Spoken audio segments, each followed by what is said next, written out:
bëj 500 hedhje me litar,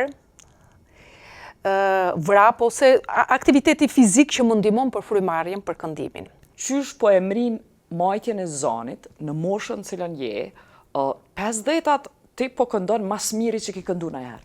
Është e vërtet këndoj më mirë tani, ka më shumë rezistencë tani, nga që jam më koshente, do me thënë e njoh mirë, do me thënë rrugtimin për të arritur deri këtu, dhe është një punë e palodhur. Unë kam një disiplinë të rrept në mënyrë absolute, mund ta them. Përshkruaj ma ditën tënde, javën tënde. Dita ime, mëngjesi fillon, ngrihem në mëngjes herët, bëj ushtrimet e frymarrjes, bëj 500 hedhje me litar, vrap ose aktiviteti fizik që më ndihmon për frymarrjen, për këndimin.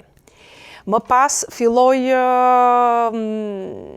gjërat e familjes, sepse jam edhe familjare, kur i thonë përpiqem t'i ndaj edhe ato gjëra, dhe filloj studioj direkt, studioj nga ana vokale. Nuk ka rëndësi, edhe pse kam apo nuk kam produksion në atë moment, sepse janë muskuj, si punë e sportistit, po e le të la. Muskujt janë, mund t'i lësh 2-3 ditë maksimumi, po janë gjithmonë muskujt që janë në lëvizje, janë në punë e sipër në training. Si e ushton zonin? Zërin duke bërë vokaliza, gjithmonë kam një kontroll nga pedagogja e kantos, gjithmonë kontroll, po tani kam filluar që... Çfarë bën njerëz ti kur smuhet? Kur smurem, unë kam kënduar edhe kur nuk kam pasu folur fare, do me thënë kam qenë e smur jashtë mase me grykët, por... Gjatë kohës që shikonim këtë video, më thoje tash, po ma pranon që ke qenë smur 2019. Shumë e smur, kam qenë e ftohur, jashtë mase ftohur, nuk flisja dot, por arria këndoja. Qysh kënon njeri, më falë veç fizikisht, qysh kënon kur smush me fol? Është teknika.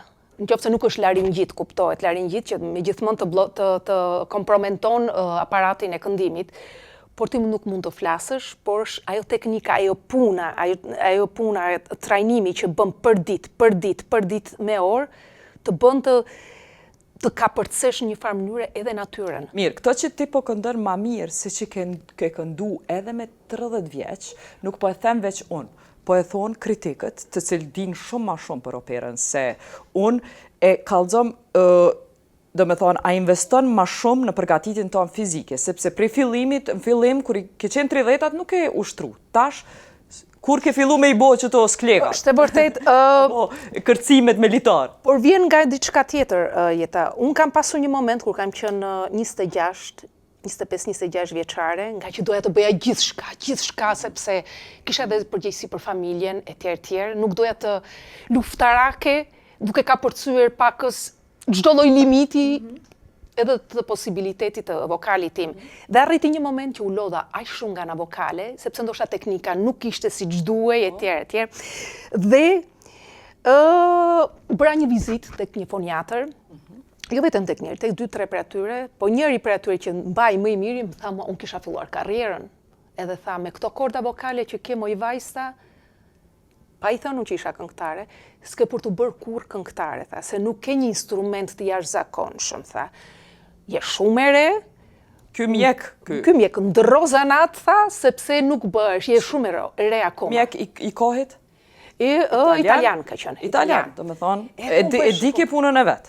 Si ishte shqiptar. Prandaj, vullneti bën mrekullira. Kur ti do ta bësh diçka, nuk ta shpjegoj dot.